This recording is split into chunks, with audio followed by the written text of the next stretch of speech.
نحمده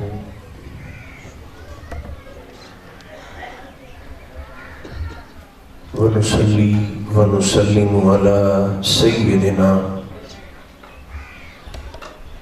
حبيبنا وشفيعنا مولانا وملجأنا ومأوانا محمد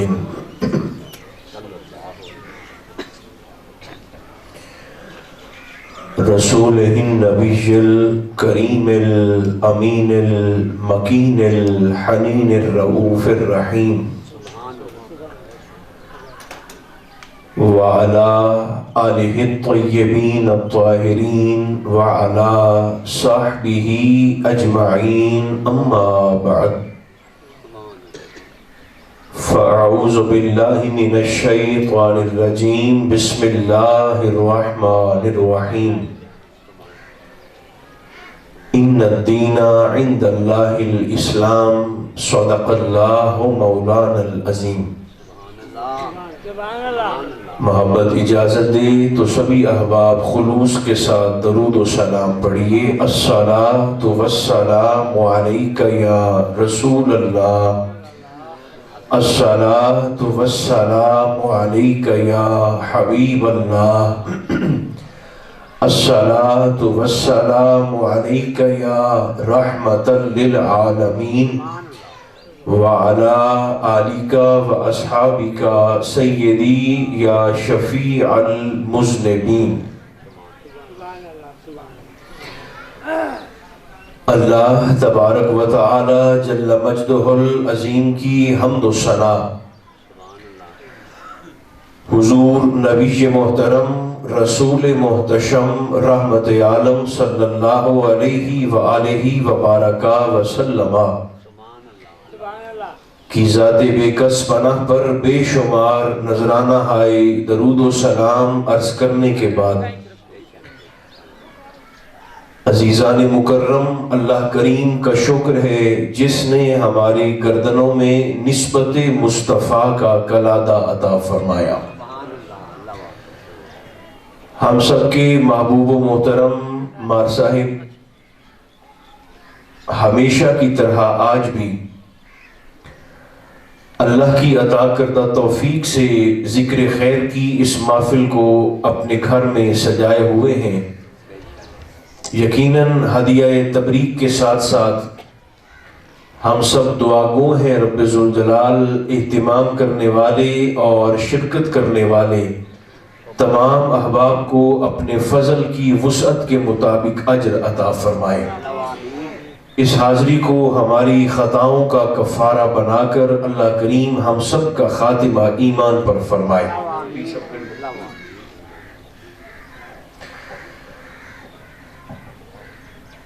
بغیر کسی تمہیدی گفتگو کے تھوڑی سی آواز بڑھائیں اس کی، اپنی بات کا آغاز کر رہا ہوں اور انشاءاللہ العزیز وقت معین پر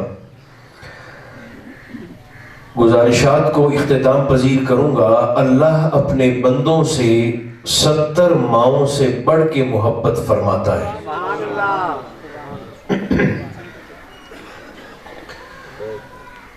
یعنی 70 ماؤں کا پیار ایک بچے سے کم ہے، اللہ کی محبت اپنے بندے سے زیادہ ہے۔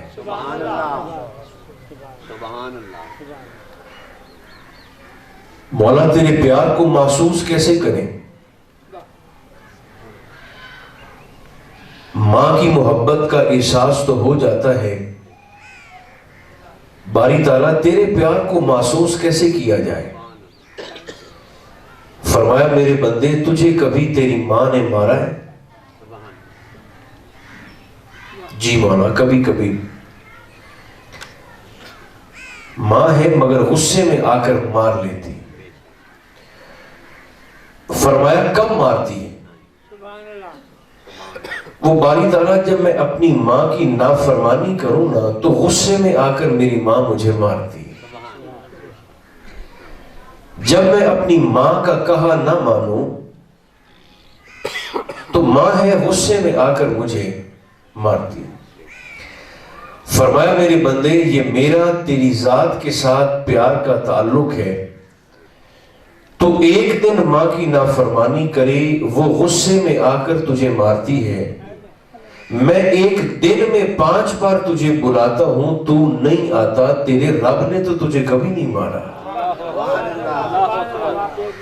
ورنہ یہ کیسے ممکن ہے کہ تو رہے میری زمین پر، کھائے میرا دیا ہوا، ہوا میری میں سانس لے، اور پھر میری ہی نافرمانی کر کے زمین پہ پھرتا رہے۔ میرے بندے، تو سنی بن گیا ہے، تو شیعہ بن گیا ہے، تو دیوبندی بن گیا ہے، تو اہل حدیث بن گیا ہے، تیرے رب نے تجھے ایسے پیدا نہیں کیا۔ میں پوری توجہ کا طالب ہوں گا، وجان ابوی آپ ہمیں توجہ کرتے ہیں۔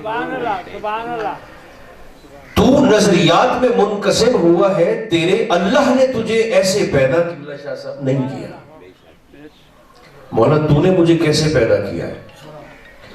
فرمایا ما من مولود الا یولد علی فطرہ، تیرے رب نے تجھے مسلمان پیدا کیا۔ آج بھی جو بچہ ہندوستان میں جنم لیتا ہے وہ آقا کے اس فرمان کے مطابق فطرت اسلام پر مسلمان پیدا ہوتا ہے۔ جو بچے یورپ میں، افریقہ میں پیدا ہو رہے ہیں، وہ فطرت اسلام پر آج بھی مسلمان پیدا ہو رہے ہیں۔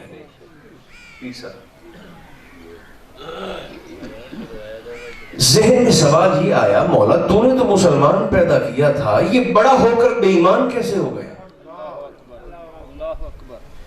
تو نے تو فطرت اسلام پر مسلمان پیدا کیا تھا، یہ بڑا ہو کر عقائد میں متفرق کیسے ہو گیا؟ اس کا جواب بڑا سادہ سا ہے۔ فرمایا میں نے تو اس کو مسلمان پیدا کیا تھا، بڑے ہو کر اس نے عقیدہ وہ اختیار کر لیا جو اس کے والدین کا تھا، جو اس کی تربیت کرنے والوں کا تھا، جو اس کی پرورش کرنے والوں کا تھا۔ میں ایک مثال دیتا ہوں۔ بچہ فطرت اسلام پر مسلمان پیدا ہوا، بڑے ہو کر 11ویں کا لنگر پکانے لگا، کیوں؟ اس کے والدین پکاتے تھے۔ تھوڑی سی توجہ معیاری کر لیں تاکہ بات جلدی سے پہنچ جائے۔ بچہ فطرت اسلام پر مسلمان پیدا ہوا، بڑے ہو کر سیاہ لباس پہن کر محرم الحرام میں ماتم کرنے لگا، کیوں؟ اس کے والدین کرتے تھے۔ بچہ فطرت اسلام پر مسلمان پیدا ہوا، بڑے ہو کر ہم نے دیکھا کہ 30 40 دن کے تبلیغی چلوں پر جانے لگا، کیوں؟ اس کے والدین جاتے تھے۔ پتہ نہیں کون ہے جو میرے ساتھ اس خوبصورت نتیجے تک پہنچے گا۔ راہیل صاحب، بچہ مسلمان پیدا ہوتا ہے، بڑے ہو کر عقیدہ وہ اختیار کرتا ہے جو اس کے والدین کا ہو، اس کی تربیت کرنے والوں کا ہو، اس کی پرورش کرنے والوں کا ہو۔ اگر یہ بات متحقق ہے تو پھر آج کے بعد یہ نہ کہنا کہ ابو طالب نے کلمہ نہیں پڑھا تھا۔ مصطفیٰ کے دین میں جبر نہیں ہے، فکر ہے۔ یہ کیسا کافر ہے جس نے 2 بچے پالے، ایک بڑا ہو کر محمد مصطفیٰ بن جاتا ہے، دوسرا بڑا ہو کر علی مرتضیٰ بن جاتا ہے، ایک بڑا ہو کر امام الانبیاء بن جاتا ہے، دوسرا بڑا ہو کر امام الاولیاء بن جاتا ہے، ایک بڑا ہو کر اسلام لانے والا بنتا ہے، دوسرا بڑا ہو کر اسلام بچانے والا بنتا ہے۔ میں چہرے دیکھ رہا ہوں جو خاموش ہیں، انہیں بھی تسلی کے لیے میں ایک بات عرض کرتا ہوں، حدیث پاک نہیں، قرآن مقدس سے قبلہ پیر صاحب۔ قرآن تو بریلوی شیعہ دیوبندی وہابی نہیں نہ ہوتا، قرآن تو سب کا سانجا ہے۔ سننا چاہتے ہیں تو پھر آپ کو بولنا بھی پڑے گا میرے ساتھ، اس قدر خاموشی میں میری مشکلات میں اضافہ نہ فرمائیں، زور سے کہہ دیں ایک دفعہ سبحان اللہ۔ دیکھیں، قرآن تو سب کے لیے یکساں ہے نا، اور حرف آخر ہے۔ سرکار مطالب پر میرا جی چاہتا ہے، یہ سرکار مولا علی شیر خدا کے والد گرامی ہیں جن کی میں بات عرض کر رہا ہوں، آپ کے متعلق، آپ کی عظمت پر پہلی آیت کریمہ اللہ فرماتا ہے یا ایھا الرسل کلوا من طیبات ما رزقناکم، اے رسولو پاک کھاؤ۔ اگر رسول پاک کھائیں گے تو امام الرسل پاکیزہ ترین کھائیں گے۔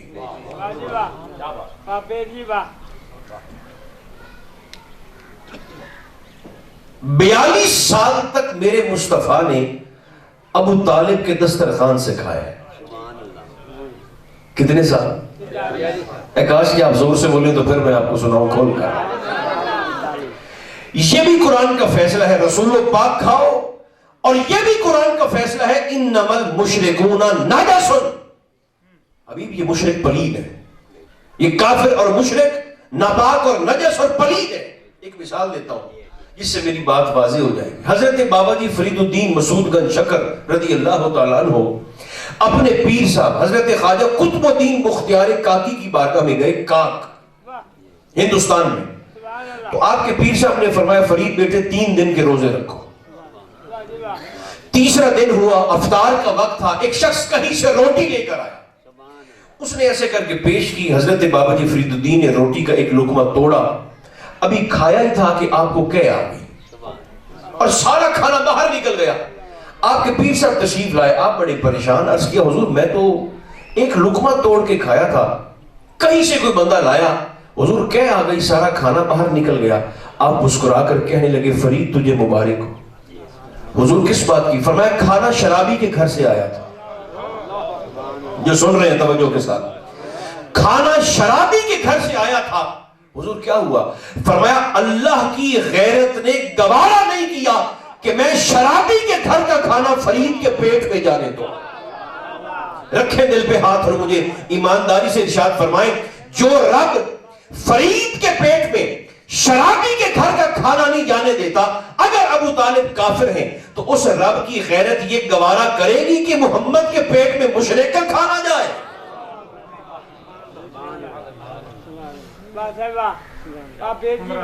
حدیث تک بعد میں آئیں گے، پہلے آپ قرآن کا جواب تو دیں نا۔ ایک اور آیت سنیں، جو خاموش ہے شاید یہ دوسری آیت سن کے بول پڑے۔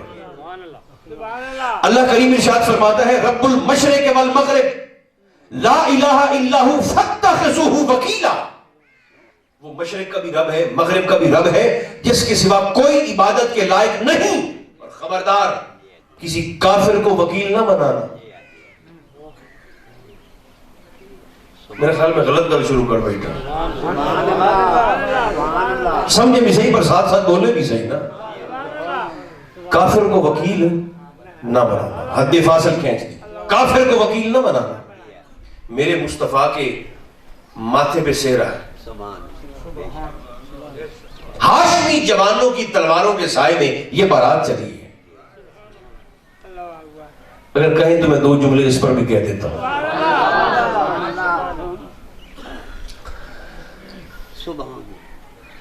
اما جی خدیجہ کی سہیلی ہیں جن کا نام ہے بی بی نفیسہ۔ کیا نام ہے؟ نفیسہ، جناب نفیسہ۔ یہ سیدہ خدیجہ الکبریٰ سلام اللہ علیہا کی سہیلی ہیں۔ ایک دن دونوں آمنے سامنے بیٹھ کر نا جناب نفیسہ کہنے لگی خدیجہ آپ شادی کر لیں، مختصر ترین مکالمہ ہے، شادی کر لیں۔ اما جی خدیجہ نے کہا کس سے کروں؟ جملے میں سنا دیتا ہوں، آگے اللہ کے سپورٹ کرتے ہیں۔ کس سے کروں؟ نفیسہ نے کہا آپ چونکہ طاہرہ ہے نا تو کسی طاہر سے کر لیں۔ مار صاحب آپ کے پچھلے سال والے بندے ہجرت کر گئے، کسی طاہر سے کر لیں۔ اما جی خدیجہ کہنے لگیں تیرا اشارہ کہیں محمد ابن عبداللہ کی طرف تو نہیں ہے؟ انہوں نے کہا بالکل آپ نے ٹھیک کہا۔ یہاں میں ایک بات عرض کرتا ہوں، جتنے رؤساء نے، عرب کے بڑے بڑے سرداروں نے اما جی خدیجہ کے لیے اپنے بیٹوں کا رشتہ بھیجا، وہ ایک رات پہلے بیٹھ کر آپس میں مشورہ کرتے ہوئے کہتے تھے کل ہمارے بیٹے کا رشتہ جانا ہے خدیجہ کے لیے، خدیجہ ہمارے بیٹے کو قبول کر لے گی؟ آپس میں گلاں کرتے ہیں۔ آج کی اس محفل میں اپنے مصطفیٰ کریم علیہ السلام کی خدمت میں، آپ کی بارگاہ میں اپنی کمائیگی کے احساس کے ساتھ اس سے بڑا جملہ اور نہیں پیش کر سکتا۔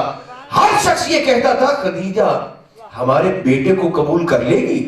جب نفیسہ نے کہا کہ میرا اشارہ محمد ابن عبداللہ کی طرف ہے، تو اما دی خدیجہ مخاطب ہو کر کہنے لگی محمد مجھے قبول کر لیں گے؟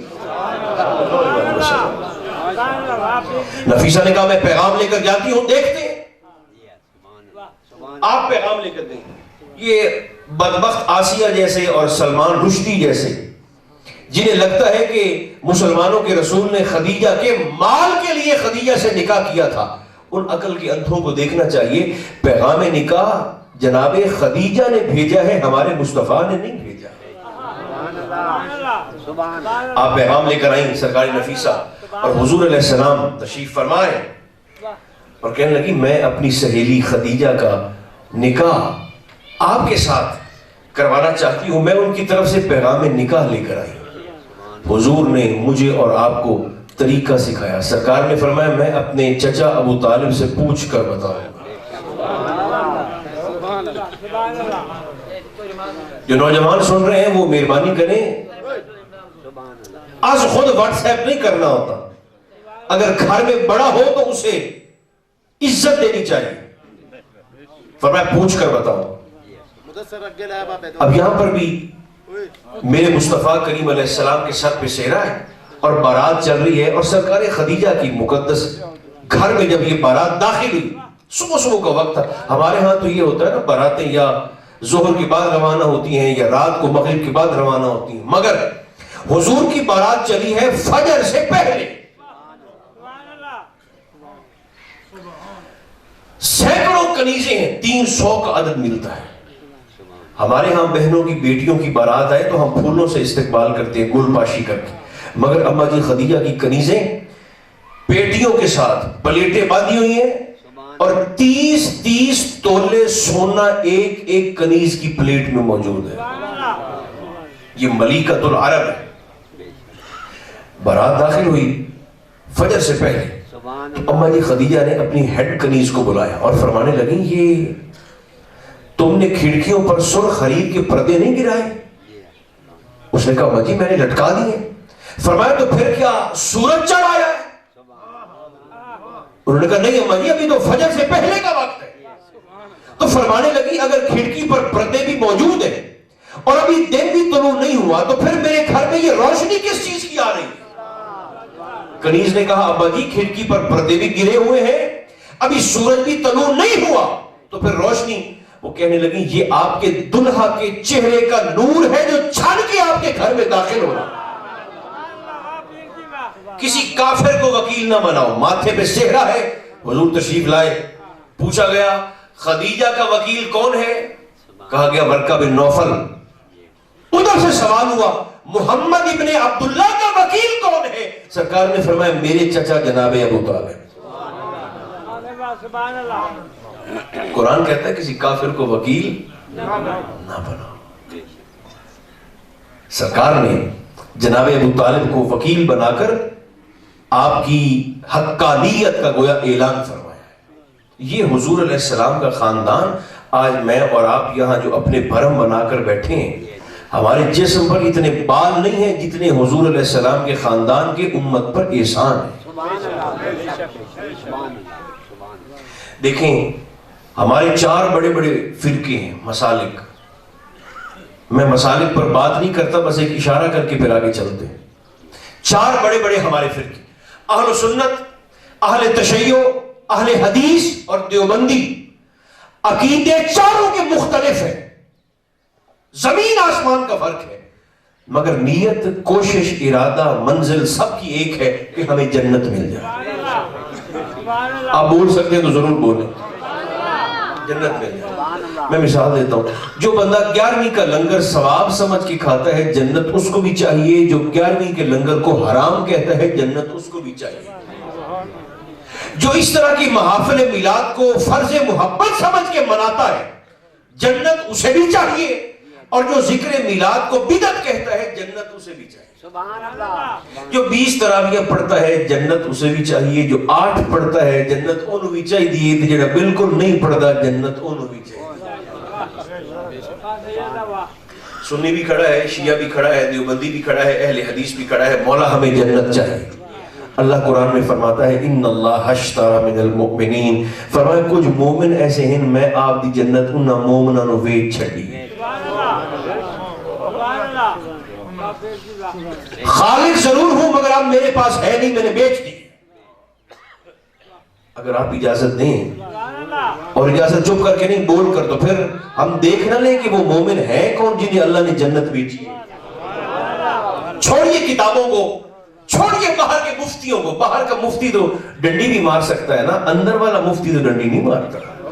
اسے ضمیر کہتے ہیں۔ لگائیے ضمیر کی کچہری، اور ہر شخص اس سوال کو مقدمہ بنا کر اپنے ضمیر کی عدالت میں پیش کرے کہ اللہ نے جنت بیچی ہے تو پھر خریدی کس نے ہے؟ اندر سے ایک ہی جواب آئے گا، رب بیچیے تے علی دے پترا خرید لیں۔ اسی محبت سے میرا اگلا جملہ بھی قبول فرما لیں، نہ رب مفت بیچیے تے نہ انہاں مفت خریدی، پوری پوری قیمت دی۔ جشن ہے آپ کو رلانا نہیں، صرف عظمت بتانی ہے، پوری پوری قیمت دی۔ اکبر بھی دیا ہے، اصغر بھی دیا ہے، قاسم بھی دیا ہے، اون بھی دیا ہے، محمد بھی دیا ہے، عباس بھی دیا ہے، میرے حسین نے اپنا سر اطہر بھی دیا، پوری پوری قیمت۔ فرمایا اب خالق میں ہوں، مالک اب یہ ہے۔ نہیں کہہ رہے جو چپ ہے انہوں میں ایک حدیث پاک سنا، مالک اب یہ ہے۔ کیسے مالک ہے؟ سرکار دو عالم علیہ السلام کی محفل سجی ہے، یہ جنت ونڈ دے کی میں تقسیم کیسے کرتے ہیں؟ وہ سامنے سے ایک شخص آ رہا ہے، خدا کرے یہ بات میں آپ تک پہنچا پاؤں۔ آقا نے اس کی نگاہ کرم اٹھا کر اسے دیکھا اور سرکار نے مخاطب ہو کر فرمایا صحابہ ہوا من اہل الجنہ، فرمایا وہ جو شخص آ رہا ہے نا، سرکار نے فرمایا صحابہ وہ جنتی ہے۔ وہ جلدی سے قریب آیا، حضور کے ہاتھ چومے، قدم بوسی کی، سرکار کی بارگاہ میں بیٹھ گیا۔ بھئی دہرانے کا وقت نہیں ہے، میرے ساتھ ساتھ چلتے ہیں، مہربانی کریں۔ بیٹھ گیا سرکار کی بارگاہ میں، ایسے کر حضور کی زیارت کرنے لگا۔ دیکھتا رہا حضور کی بارگاہ میں۔ کچھ دیر کے بعد کہتا ہے حضور میں اجازت ہے؟ سرکار نے فرمایا جاؤ۔ ایک صحابی پاس بیٹھے تھے، وہ حضور سے کہنے لگے حضور یہ بندہ جنتی ہے؟ سرکار نے فرمایا ہاں۔ اندر حضور اگر اجازت ہو تو میں اس جنتی سے اپنی جنت کی دعا کروا لوں؟ جو سن رہے میرے ساتھ ساتھ چل رہے، سرکار نے فرمایا کروا لو۔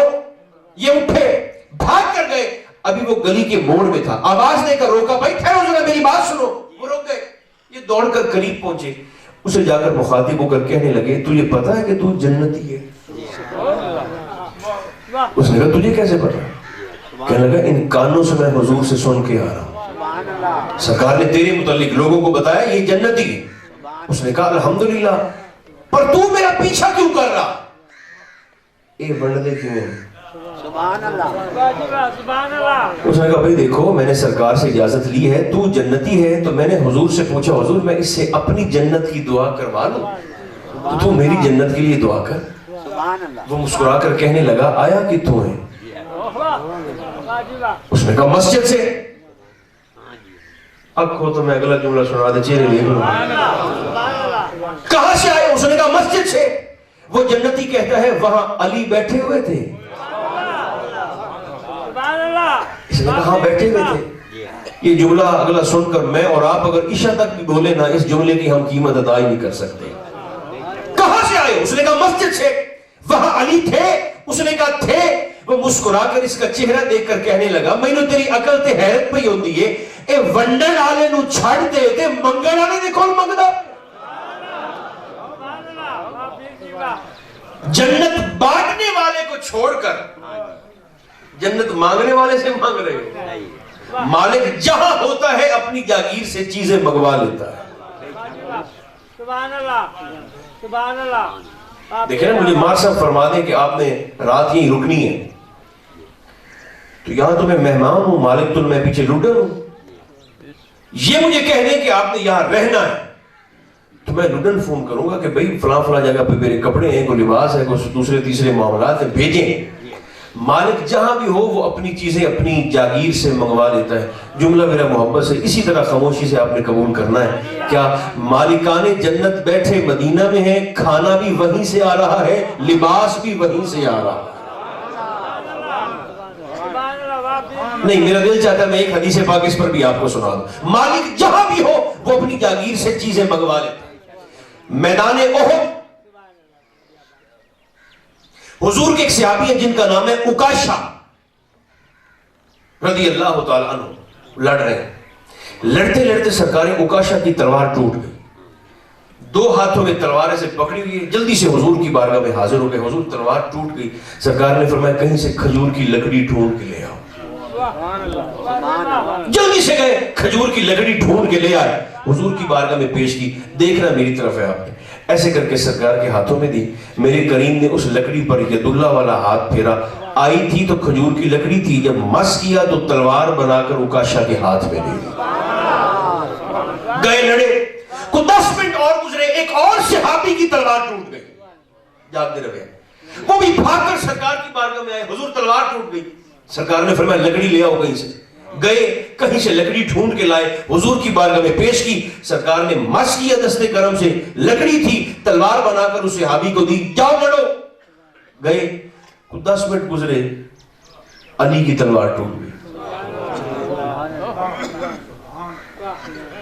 آئے سرکار کی بارگاہ, حضور میں بھی کسی پاس لکڑ نہ پاؤں. سرکار نے فرمایا نہ.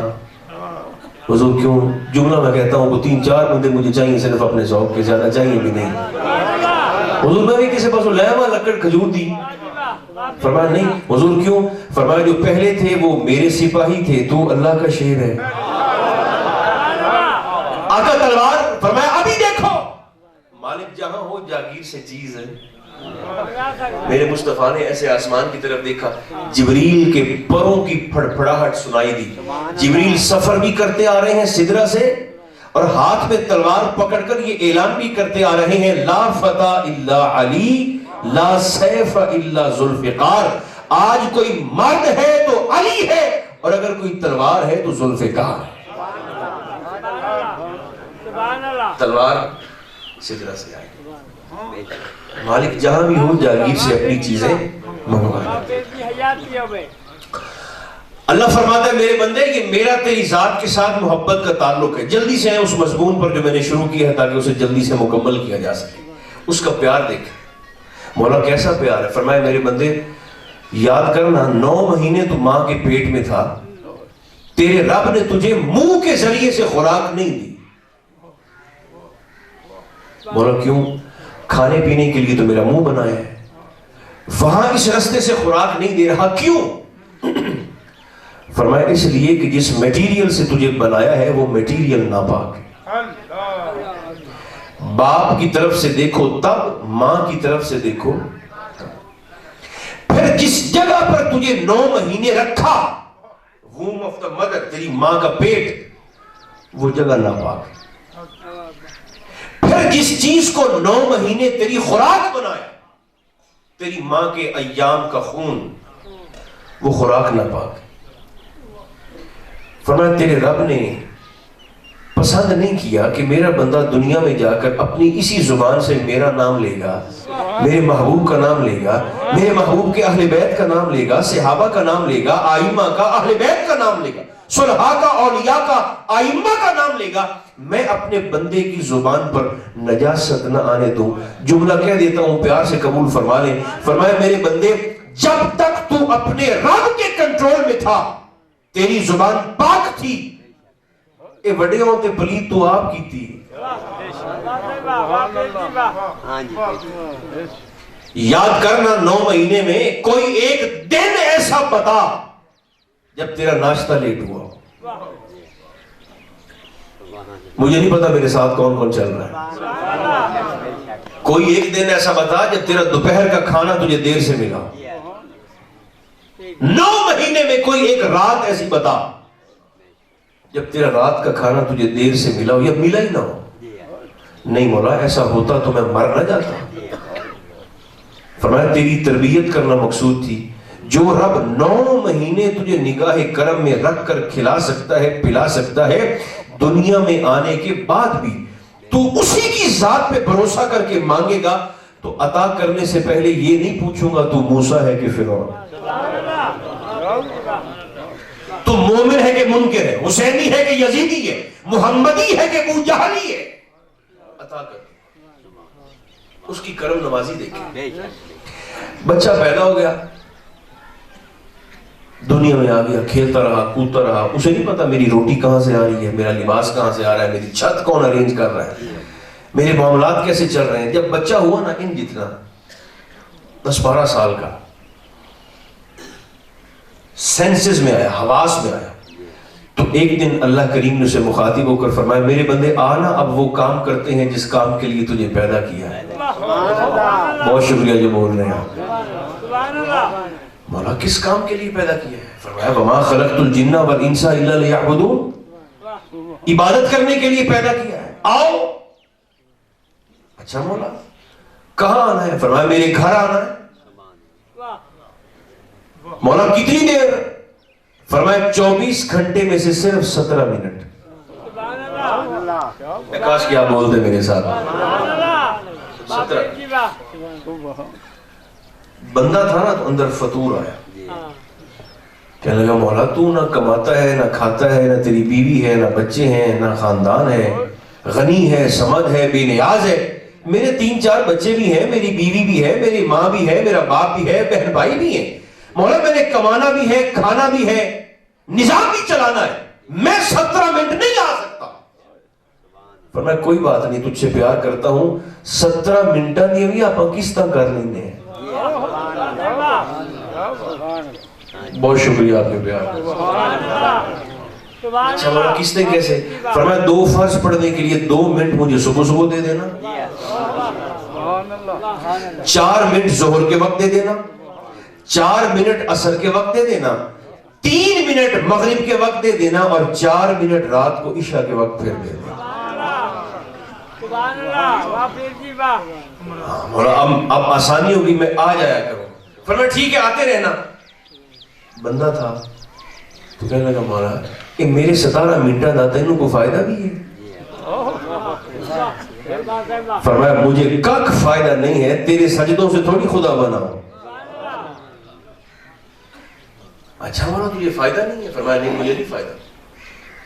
مولا پھر بات سچی یہ ہے کہ اگر میرے 17 منٹوں کا تجھے فائدہ نہیں نا تو وچوں آمن تے دل میرا بھی کوئی نہیں۔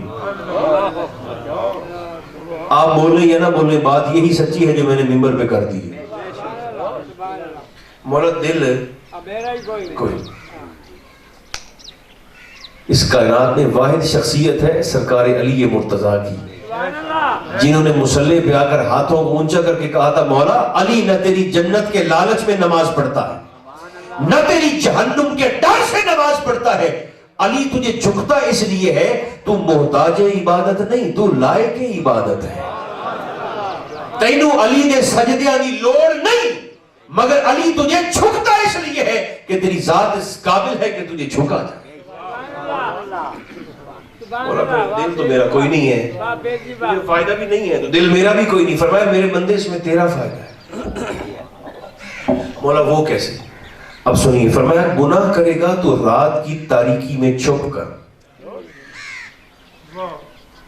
پھر صبح تو نے جو مجھے 2 منٹ دیے ہوں گے نا، آ جانا رات سے صبح تک کہ تیرے گناہوں پر کلمہ عفو کھینچ کے معاف کر۔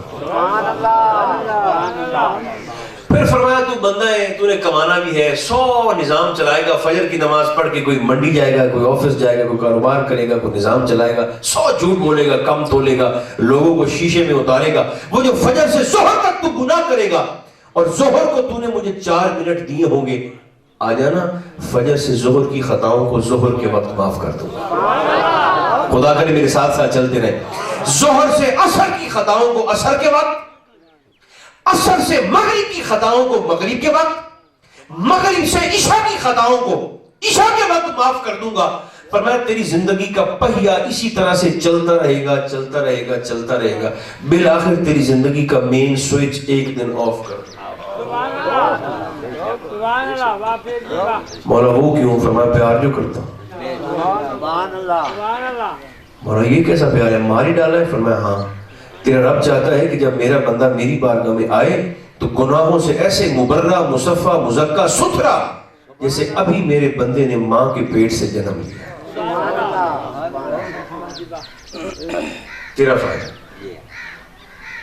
ٹھیک ہے مولا میں آ جاؤں گا, مگر انسان تھا نا بندہ, تو ایک فطور ہو رہا گیا. اللہ مولا ای نہیں ہو سکتا. فرمایا کیویں؟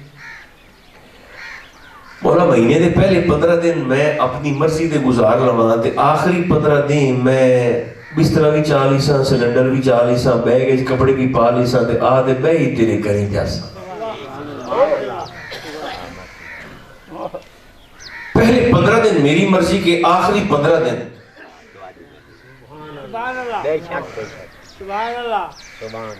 فرمایا اللہ کل شین قدیر, کرنا چاہواں تو کر سکنا پر انہاں 15 دن اس طرح نقصان ہو جاسی. مولا وہ کیسے؟ اب میں ایک مثال دیتا ہوں, مثال بات سمجھانے کے لیے ہوتا ہے. باری طرح نقصان میرا کیسے ہوگا؟ فرمایا میرے بندے کبھی ایسا ہوا ہے تو نے صاف ستھرا کرتا, لٹھے کا کرتا پہن کر صاف ستھرا کھانا کھایا ہو اور کھانا کھاتے ہوئے تیرے کرتے پہ چائے کا, کھانے کا داغ لگ گیا ہو؟ مولا ہو جاتا ہے. فرمایا اس کرتے پر لگے داغ کو فوراً دھوتے ہو یا 15 دن کے بعد دھوتے ہو؟ میں کروں کہ آپ میرے ساتھ بول نہیں رہے, ورنہ میں آپ کو عرض کرتا کچھ باتیں. نہیں مولا میں فوراً دھوتا ہوں, کیونکہ ایک دفعہ ایسا ہوا تھا میرے ساتھ, کھانا کھاتے ہوئے میرے کرتے پر کھانے کا داغ لگا. میرے دوست سامنے بیٹھے تھے, انہوں نے مجھے 1000 دفعہ کہا کہ جلدی جلدی دھو لو, داغ پکا نہ ہون دے, اس نہیں لانا. مگر مولا میں تسلی سے کھانا وانا کھا کے چائے شائے پی کے اٹھا. اگلے دن پھر میں نے صرف بھی رگڑا ہے, نیمبو بھی رگڑا ہے, بلیچ بھی رگڑی ہے, نمک بھی لگایا ہے, مگر مولا داغ پکا ہو گیا تھا, میرے کرتے سے وہ داغ نہیں اترا. فرمایا کہ کیتا ہی؟ مولا پھینک دیا, بازار سے جا کر نیا خرید کے لے آیا. لوگ کیا کہیں گے؟ داغی کرتا پہنا ہوا ہے. داغی کرتا پھینکا, بازار سے نیا لا کے میں نے پہن لیا. فرمایا میرے بندے تو نے تو داغی کرتا پھینک دیا ہے, تیرا رب تیرے داغی وجود کو کہاں پھینک؟ یہ لگ جاوے تو نال نال پوچھتا رہو. بندہ تھا تو ایک فطور اور اس کے دل میں آیا, کہنے لگا مولا ہم تو چونکہ لڈن کے, گڑے موڑ کے, مترو کے, ہم دیہاتی سے سادہ سے لوگ ہیں, داغ جیڑا بھی پکا ہوئے نا لہ جاتا ہے. فرمایا اچھا کیسے؟ وہ مولا جس کرتے کا داغ گھر میں نہ اتر رہا ہو تو بیویاں کیا کرتی ہیں, اسے کھال پر لے جاتی ہیں, کھالے تھے, لکڑی کا پھٹا نیچے بچھاتی ہیں, اوپر ڈالتی ہیں اس کرتے کو. ایک بیوی ڈنڈا پکڑ کے ادھر بیٹھ جاتی ہے, ایک ڈنڈا پکڑ کے ادھر بیٹھ جاتی ہے, ساتھ ساتھ کھال سے پانی بھی ڈالتی ہے کرتے پر, اور ساتھ ساتھ تب تک ڈنڈے مارتی ہیں جب تک قمیض کا داغ اتر نہ جائے. مولا بڑا پکا داغ تھا, 2 منٹ میں اتر گیا. فرمایا اچھا یہ این صاف کروانا ہی نا تو قیامت دے دہاڑے حشر دے میدان میں چاہ جائے. ایک فرشتہ ڈنڈا پکڑ کے وہاں بیٹھ جائے گا, ایک ڈنڈا پکڑ کے یہاں ہو جائے گا, اور تجھے لٹا لیں گے, تب تک ماریں گے جب تک تیرے گناہوں کے دھبے صاف نہ ہو جائیں. جملہ سن لے جن کی قسمت اچھی ہے وہ زبانیں بھی کھول دیں. فرمایا جنت میں پاکاز نے بنائی, پلیدہ نو کوئی نہیں جامن دے.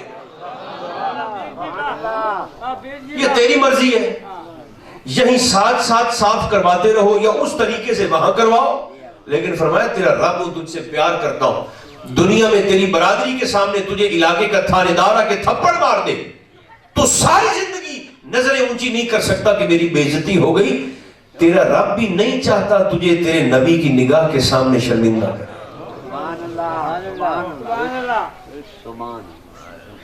نال نال صاف کر لیتا رہو.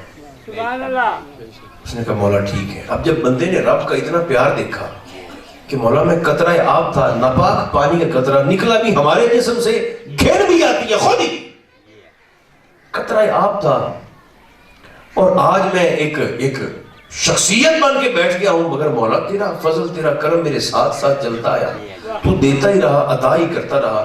مولا میرا دل چاہتا ہے کہ تو نہ مجھ سے کچھ مانگ تاکہ میں تیری بارگاہ میں پیش کروں.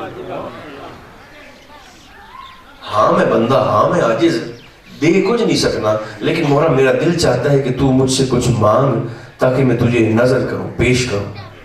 فرمایا میرے بندے میں نے تجھ سے مانگا ہے، میں قریب آ گیا ہوں مضمون کے۔ مولا کہاں مانگا ہے؟ فرمایا قرآن میں مانگا ہے۔ باری تعالیٰ میں نے تو الحمد سے والناس تک سارا پڑھا ہے، مجھے تو نہیں ملا۔ فرمایا تو نے صرف تحفیظ کی ہے، تفہیم نہیں نہ کی۔ قرآن میں۔ مولا کہاں؟ فرمایا سورہ شورا۔ اچھا اللہ کی حکمت دیکھیں، آیت کا نمبر بھی 23 ہے، 23 23 تے ترے تے دو بندا بھی 5 ہے۔ اچھا قرآن بریلوی نہیں ہوتا، قرآن تو قرآن ہے۔ 5 آیت کا نمبر بھی 23 سورہ شورا۔ مولا کیا مانگا ہے؟ فرمایا لا اسألکم علیہ اجرا الا المودۃ فی القربہ۔ میرے بندے تجھے زندگی کی کسی صبح میں، کسی شام میں، کسی دن میں، کسی رات میں اپنی رب کی کسی نعمت کا حیا آ جائے اور بدلے میں تو اپنے مولا کے حضور کچھ پیش کرنا چاہے تو فرمایا مجھے بدلے میں میرے نبی کے خاندان کا پیار دینا، تیرا رب سمجھے گا تو نے حق بندگی ادا کر دیا، تو نے بندہ ہونے کا حق ادا کر دیا۔ مجھے بدلے میں میرے مصطفیٰ کے خاندان کا پیار چاہیے۔ میرا جملہ سنیں، فرمایا یا میری زمین سے نکل جاؤ یا میری آسمان کی چھت سے نکل جاؤ یا میرے سوا کو رازق اور ڈھونڈ لو، اگر نہیں کر سکتے تو پھر مجھے قیمت دو۔ مولا قیمت کیا ہے؟ فرمایا میرے مصطفیٰ کے خاندان سے پیار، قیمت دو۔ بندہ تھا تو ایک فطور اور آ گیا، کہنے لگا مولا گل تو تیری میری آئی، گوڈا دے ہاتھ رکھتے نمازاں میں پڑھیاں تے پڑھیاں تیریاں، متھا زمین تے لا تے سجدہ میں کیتا تے کیتا تینوں، گناہاں دی معافی میں منگی تے معاف تو کیتا، منگدا میں رہا تے دیندا تو رہا۔ مولا بات تو تیری اور میری تھی، رب اور بندے کی، یہ تریا گھر نبی دی اہل بیت وچ کی تو آ گیا۔ اب اللہ کو جلال آتا ہے، فرمایا چپ کر، مجھے اپنی نمازوں سے بلیک میل نہ کر۔ تیرے کھاتے میں کتنی ہوں گی؟ 10 سال، 20 سال، 50 سال؟ پیچھے مڑ کے دیکھ، 6 کروڑ سال کے نمازی کو جہنم میں پھینکا ہے۔ مولا کیوں؟ فرمایا ایسے بے ادب نمازیوں کو دیکھوں، دوبارہ سن لیں، ایسے بے ادب نمازیوں کو دیکھوں یا اپنے ہی خون میں وضو کر کے کربلا کی ریت پر سر جھکا کر نماز بچانے والے محمد کے بیٹے حسین ابن علی کو دیکھا۔ سبحان اللہ، سبحان اللہ۔ نمازوں کو نہیں دیکھتا، نمازیں بچانے والوں کو دیکھتا۔ رکھیں دل پہ ہاتھ اور مجھے بتائیں یہ 22,000 کا کوئی مقابلہ بنتا تھا 72 کے ساتھ؟ ہم تو کہتے ہیں 313 کا بھی 1000 سے نہیں بنتا تھا۔ جو بات سمجھنے والے اب آپ تشریف فرمائیں، ایک طرف 22,000 ایک طرف 72، میں بالکل قریب آ گیا ہوں اپنے مضمون کے۔ اور وہ جو 22,000 تھے ان کے سپہ سالار نے، ابن سعد نے پیچھے کوفہ کے گورنر کو ابن زیاد کو خط لکھا، اس نے کہا مجھے 20,000 سپاہی اور بھیجو۔ اس نے کہا تیری مت ماری گئی ہے، 22,000 تیرے پاس پہلے سے موجود ہے اور تجھ سے یہ 72 نہیں سنبھالے جا رہے۔ جو جواب اس نے دیا وہ ہر مومن کے سینے پر نشان حیدر سے کم نہیں ہے۔ اس نے جوابی خط میں لکھا یہ نہ دیکھو یہ تعداد میں کتنے ہیں، یہ دیکھو ان کی رگوں میں خون کس کا دوڑ رہا۔ ان میں سے ایک ایک فرد 1,000 کے مقابلے میں لڑنے کی طاقت رکھتا ہے۔ یہ 72 نہیں ہے، 72,000۔ بڑی بھونڈی ہے وہ سوچ، بڑی گھٹیا پست اور بھونڈی ہے وہ سوچ جو واقعہ کربلا کو سیاسی رنگ دے کر میرے مصطفیٰ کے خاندان کی شان کو چھپانا چاہتی ہے۔ یہ بندہ ووٹ دی پرچی پہندا ہے، ووٹ، اتنی سیاسی بصیرت تو اللہ نے اس شخص کو عطا کی ہوتی ہے نا۔ ہم چلیں سیاسی اینک لگا کر واقعہ کربلا کو دیکھ لیتے ہیں. 54 ریاستیں 54 اسٹیٹس یزید کے زیر سلطنت تھی. 9 لاکھ لوگ یزید کے زیر حکومت تھا. سیاسی گل کردا پیا جس بندے نال 9 لاکھ ووٹ ہوئے او دے نال 72 نہ بھی ہون تو او دی سیٹ نو کیا فرق پوندا ہے؟ اگر بات پہنچ رہی ہے تو 9 لاکھ ووٹ ہے 72 نہ بھی ہوں، اتنی غارت گری کرنے کی ضرورت کیا تھی؟ نہیں، معاملہ سیاست کا نہیں تھا، معاملہ میرے مصطفیٰ کے دین کی غیرت کا تھا. یہاں جتنے دوست بھی ہم یہاں موجود ہیں اس وقت ڈیرے میں، ہمارے گھروں میں 4 عورتیں ہیں. ممبر پر بیٹھا ہوں تو محتاط لفظ استعمال کروں گا. ہمارے گھر میں 4 عورتیں ہیں، ماں بھی ہے، بہن بھی ہے، بیٹی بھی ہے، بیوی بھی ہے. یزید کہتا تھا یہ چاروں برابر ہے. میرے اور آپ کے امام نے کربلا کی ریت پر ڈٹ کر یہ پیغام دیا، نہیں نہیں 3 حرام ہے 1 حلال ہے. آج اگر کوئی شخص ماں کو، بہن کو، بیٹی کو عزت کی نگاہ سے دیکھتا ہے، بیوی کو محبت کی نگاہ سے دیکھتا ہے، یہ وہ قانون غیرت ہے جس کی خوشبو سے آج بھی ہر غیرت مند کا ویڑا مہک رہا. سبحان اللہ. عربی زبان میں کہتے ہیں الفضل ما شاہدت بہ الاعداء، اصل عزت وہ ہے جسے دشمن بھی تسلیم کرے، مخالف بھی مانے. میں ذکر کروں، آپ واہ واہ کریں، ہم واہ واہ کریں، غلام ہے، ہم نے تو کرنی کرنی. مگر میرا وقت ہونے لگا ہے. بابا گرو نانک سکھوں کے مذہبی پیشوا ہیں. ان کی بولی ہے گرمکھی. آج بھی چڑھتے پنجاب میں، ہندوستان کے کچھ علاقوں میں بولی جاتی ہے گرمکھی. گرو نانک نے گرمکھی میں 4 جملے لکھے ہیں امام حسین کے متعلق. اگر آپ بولتے ہیں تو میں چاروں پڑھ دیتا ہوں. ہے سکھوں کے مذہبی پیشوا. اچھا ہوں چونکہ بولی بھی دوئی ہے، آپ الفاظ پر غور کریں گے تو مجھے وضاحت نہیں کرنی پڑے گی. بابا گرو نانک لکھتے ہیں جگت گرو حسین.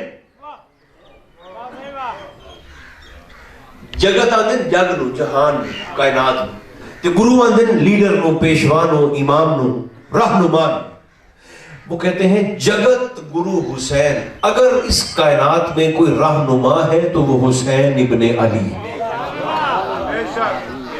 جگت گرو حسین، ایسا گرو نہ کو. گرمکھی ہے. جگت گرو حسین، ایسا گرو نہ کو. ایسی مرنی مر گئے جو سنے وہ رو. ماں صاحب بول رہے ہیں یا نہ بول رہے ہیں، میں جملہ کہنے لگا ہوں آخری، اور یہاں سے نہیں کہہ رہا، یہاں سے کہہ رہا ہوں. جس کے دل میں علی نہیں نا وہ مسلمان ہی نہیں ہے، اور جس کے دل میں حسین نہیں ہے وہ انسان ہی نہیں.